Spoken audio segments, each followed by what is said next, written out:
Hey guys, today I'm going to show you how I make my fabric tumblers with a hidden seam. This is a supplies list of everything that you will need.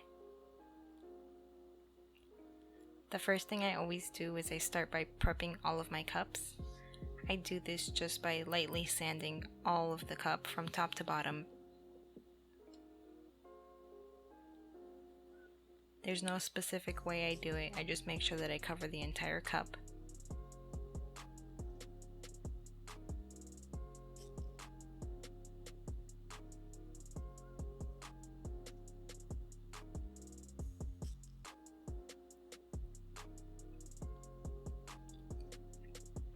Once I'm done sanding, I go ahead and wash the cup with soap and water.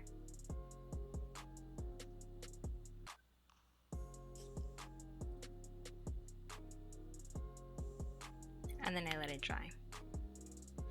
So now I'll take my tumbler template, and I made another video on how I make those, so I'll link that down below.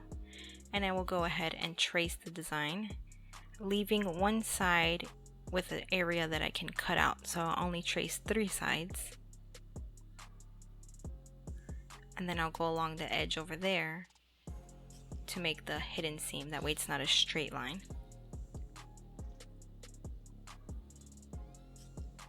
So then I'll go ahead and cut all 3 sides, leaving the last end open.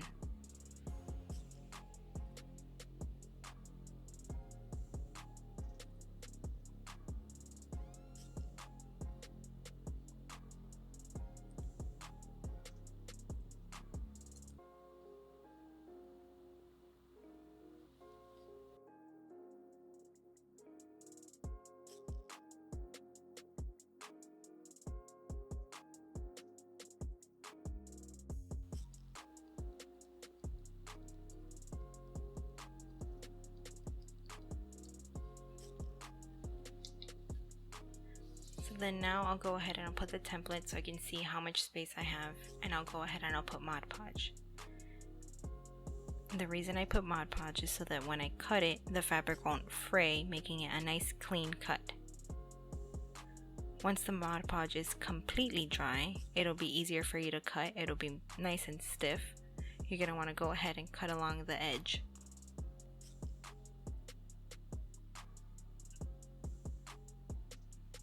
I try to get as close to the characters as I possibly can so that it looks like a nice smooth transition.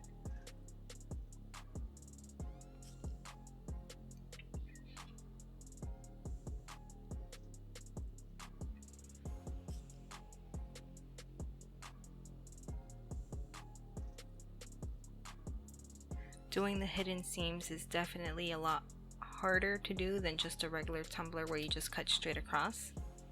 However, when it's like a stacked print, it looks better with a hidden seam than just a straight line.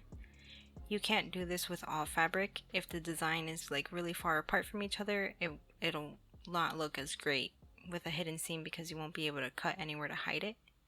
So typically if it's like a stacked print, it'd be best to do a hidden seam if you could.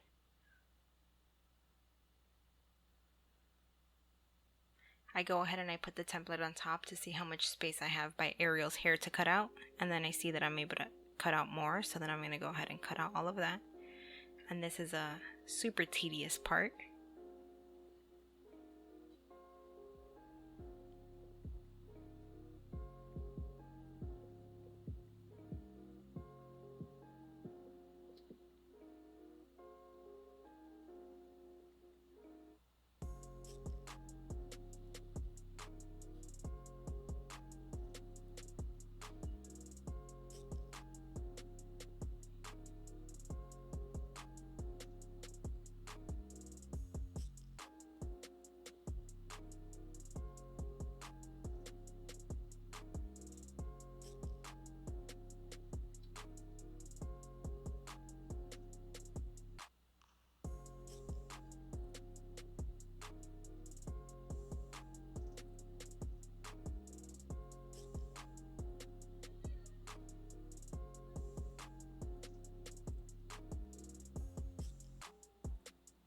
So then I check one last time before putting it on the tumbler.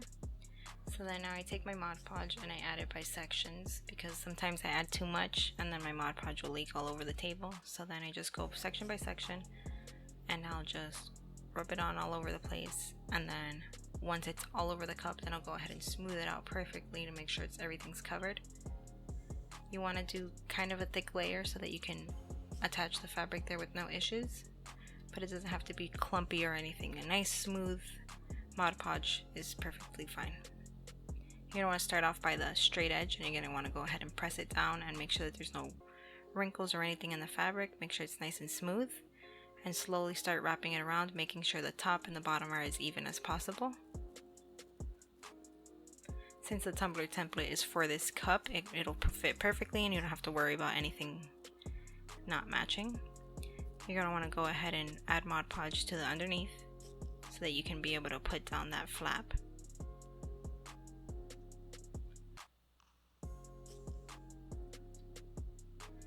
And then that's how it looks with the hidden seam. So now you're going to want to go ahead and Mod Podge the entire cup, making sure to get every single spot on top of the hidden seam.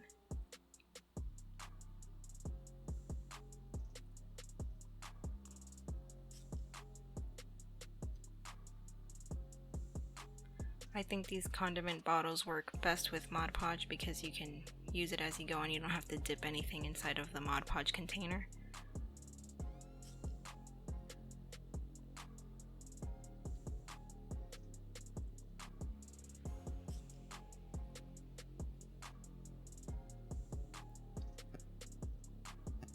So once you cover the entire cup, you're going to want to make sure you have every little spot top to bottom. And then you're going to have to set this out to dry.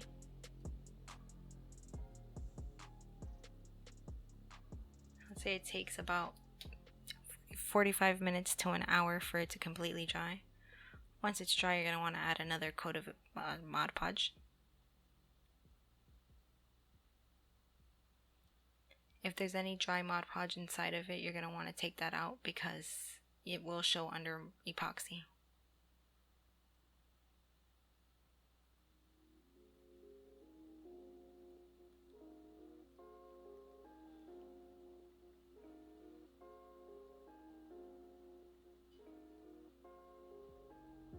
Once you do the second coat, you're going to want to set that aside and let it dry for about another 45 minutes to an hour. So now you're going to want to make the thing that you cut off the edges with. I just take 2 thick popsicle sticks and a pointy blade. Make sure that it's nice and sharp so that it cuts the fabric easy for you. And then you're going to want to add electrical tape all around it. They do sell a rim trimmer online, however I've never purchased it, so I can't tell you if I love it or if I don't. But this has never given me any issues, so why fix what's not broken? You want to make sure you cut at the top of it so that it's nice and flat on the bottom. And then you're going to want to go ahead and lay it on a flat surface. And you're going to push it against your cup. And you're going to twist your cup as you're pushing it in. If you didn't put enough Mod Podge on the bottom, you might have the fabric lift up. So just be careful on how hard you're pushing. I go around typically 2 times. And then I'll be able to start pulling off the fabric with no issues. And then that's how I have a nice clean cut. Sometimes you might have to go over an area that it didn't cut right.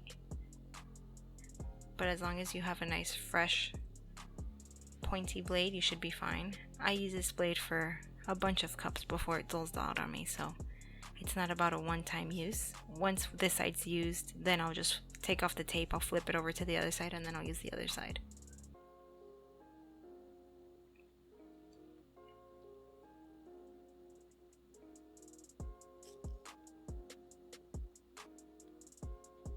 So once you remove both the rims, you're going to want to wipe off any of like the fabric that's stuck around, and you're going to go ahead and Mod Podge again. These cups take a lot of Mod Podge because you don't want any of the epoxy to go underneath the fabric. It will cause oil slicks and then it will make your cup look ugly.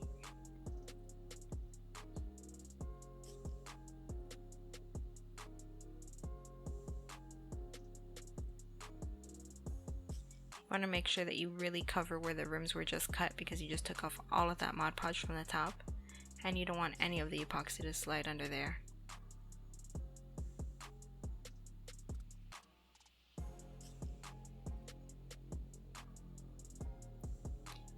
So then I offer two types of fabric tumblers, either with glitter or without. So I will show you how I do it if I do it with no glitter, and then this one's going to end up being a glitter tumbler. So first I'll show you how I do it without glitter, and then I'll show you how I do it with glitter.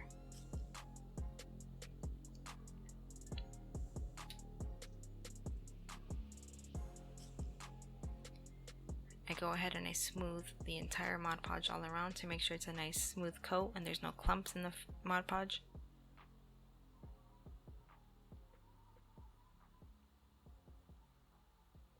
Make sure you have the rims completely covered. So now that it's dry, this is how I do my non-glittered rims. So I go ahead and I cut close to the fabric, but I still leave a little piece of Mod Podge because you don't want the epoxy to seep through it. So you're going to want to slowly go around the tumbler, leaving just a little tiny piece of Mod Podge dried there on top of the fabric. This is sped up, so this isn't how fast I work. And then you're going to want to take off that thing. If you notice that there's a part that's not coming off, you be careful and just cut it. So then I go around and I make sure that there's no issues with the thing. And then I'll also check if there's any holes inside of my fabric where the epoxy can run through. So then if I find a hole, what I'll do is I'll just add a little bit of Mod Podge and then I'll rub it over with my finger, trying not to mess up my rim. So then I'll slightly push it down and then I'll rub the Mod Podge and then I'll let that dry. Once it's dry, then I'll go ahead and I'll start epoxying. So then if I do glitter rims, I add my Mod Podge, and with my brush I will rub the Mod Podge all around the tumbler and then carefully bring it down to the fabric. This definitely takes a lot of practice, so if you'd like to first use tape around your edges, maybe a painter's tape would be best. You could even do electrical tape. It's my favorite because you can warp it better than you can with the painter's tape. So I just go like as if I am painting my nails. I will add a lot to my brush and then I'll slowly push down so that it can seep out and it can touch the rim.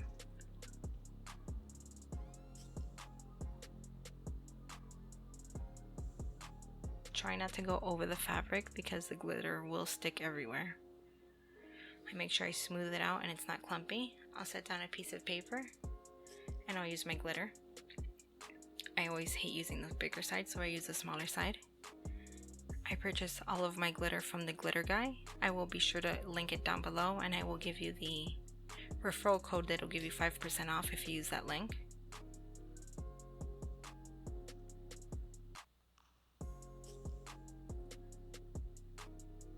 Once I knock off all the glitter, I use a foam brush and I try to wipe off the excess, but be careful because that takes a lot of practice. You don't want to hit the part that you just Mod Podge because the Mod Podge is still wet, and then you're going to have to add a little bit more glitter to the spot that you messed up with the foam brush.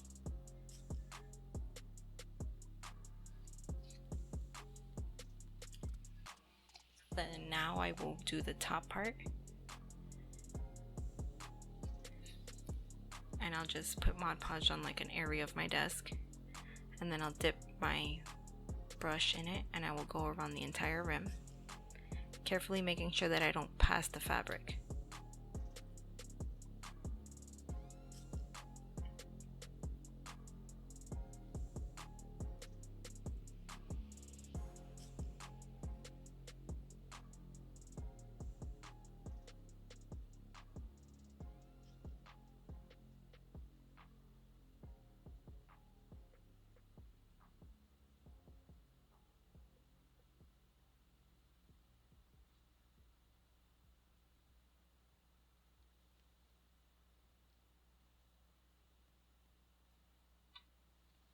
Once it's all around, I'll go and put my cup and I will twist it into the glitter, making sure that it gets all of the rim around it.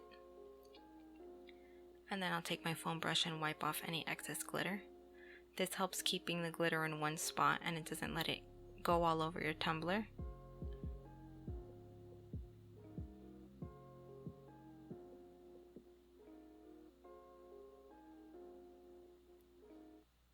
Once I'm done glittering, I set it aside and I wait for the Mod Podge to completely dry. And then I'll go ahead and I will cover the cup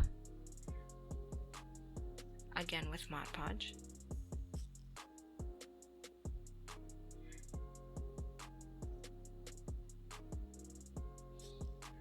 First I go ahead and I do the rims of the glitter to try to keep it in that one spot.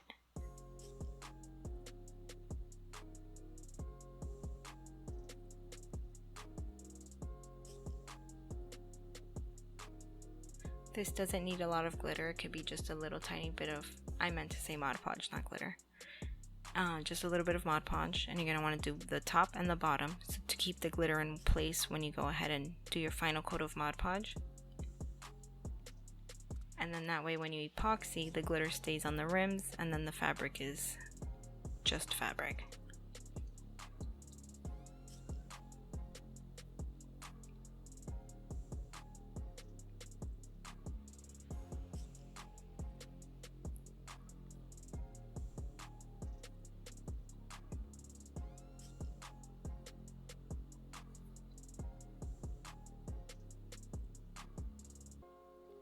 Once you cover the glittered rims, I go ahead and set it aside once again, and I let it dry.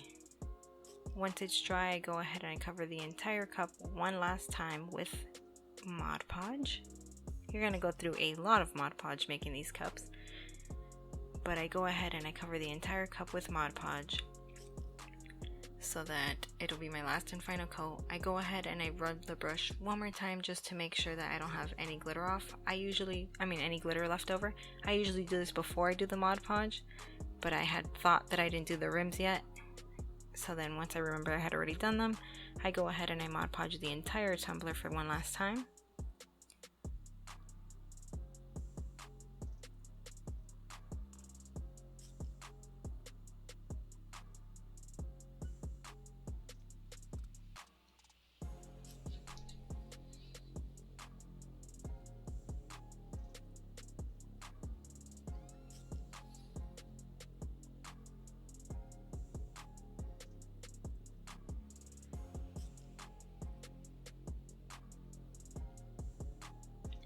So then you're going to want to make sure that you have a nice smooth coat around the entire tumbler.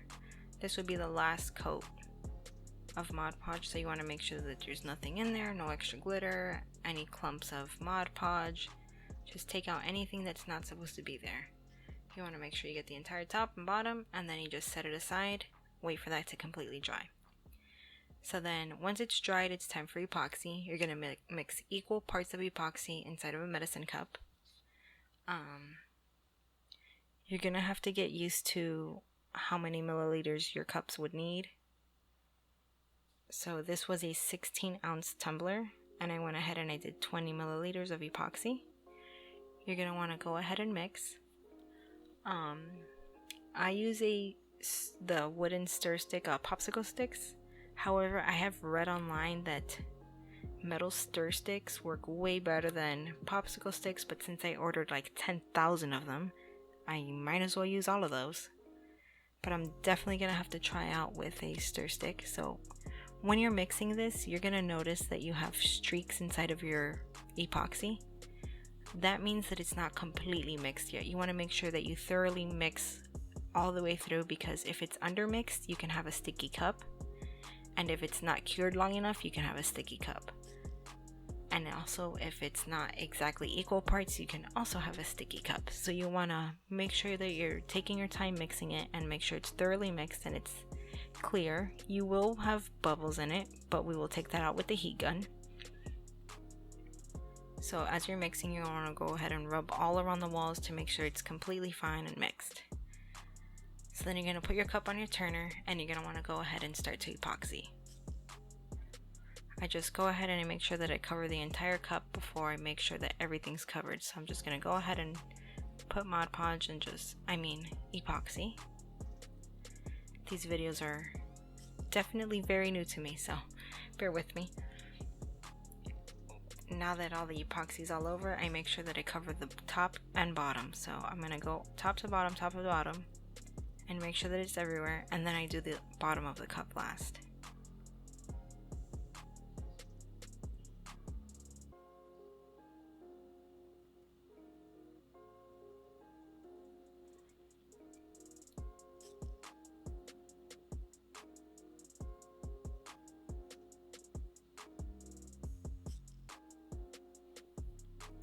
You want to make sure that you have everything covered from the top to bottom. And once it all looks good, then I go ahead and I take my heat gun and I pass it around, popping any bubbles that I have in my epoxy, also the micro bubbles. It's great to have a heat gun. Everything that I use in this video I will add links to below. If I didn't purchase it on Amazon, I will also give it a link for Amazon, and I will also put a link for where I purchased it in case you want to just go to the store. Once the first coat is done, I go ahead and I sand where the glitter is so that I can have a nice smooth lip and a bottom.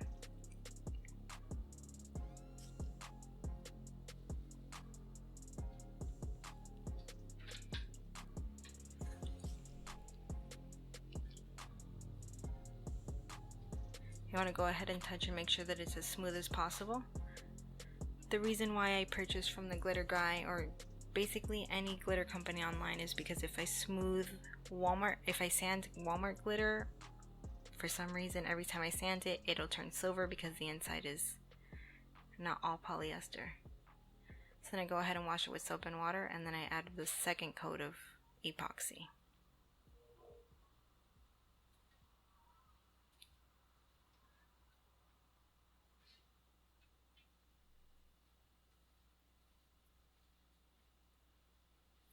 At this point my epoxy was running out, so it took me a little longer to get where I wanted.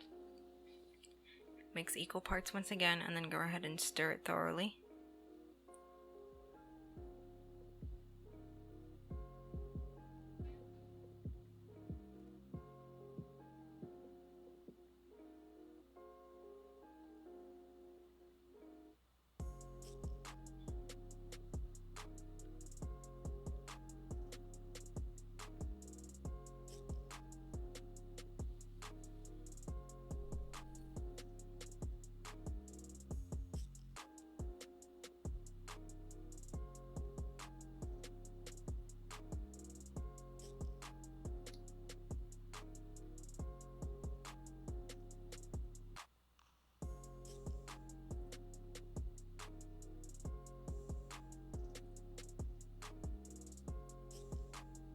You always want to make sure that you're wearing gloves, you're working in a well ventilated area, wear the proper face mask that you need to wear. Be sure to look up what kind of epoxy you're going to be using so you're always safe. So then now I will be adding the second coat of epoxy. Usually I end up using 2 coats of epoxy. Sometimes the glitter is thicker or something, it's not working out for me, so then if it doesn't feel smooth after the second coat of epoxy, I'll sand again and I'll go ahead and I'll do a third layer of epoxy. But usually if you sand good on the first one, you can get away with 2 coats of epoxy. So you're just going to repeat the same process top to bottom, and then the bottom with a tumbler. Make sure that you have all the tops, the edges, everywhere that you need. The second coat of epoxy is always less epoxy than the first coat,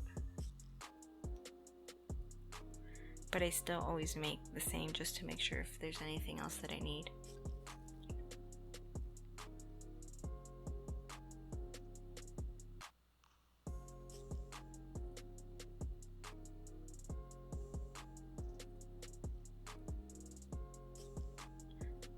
As you can see now, the seam where it is, it's right there, and it's a little difficult to see because we did the hidden seam.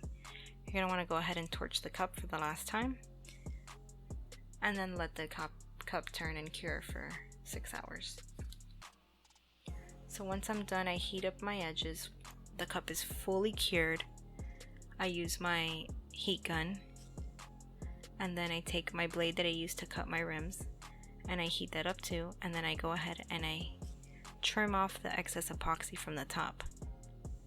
Heating it up makes it easier to take off than when you do it when it's not.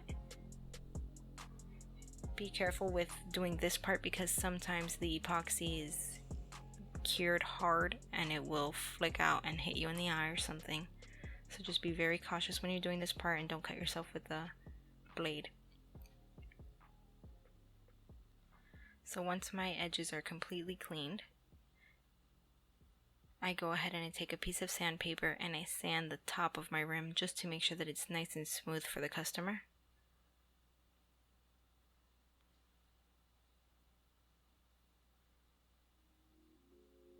I go ahead and I give it the final wash with soap and water. Be very careful when you're washing it. They tend to be super slippery at this point, and you might drop it inside of the sink. Once it's fully washed, you want to go ahead and hand dry it because the inside of the tumblers, they dry, they leave the little watermarks inside. So I always go ahead and I make sure that I dry it completely inside and out to make sure that there's no spots or anything inside. And then I'll go ahead and I'll set it on my counter for 72 hours before it's able to ship. That way it's fully cured and there's no issue. This is the final look.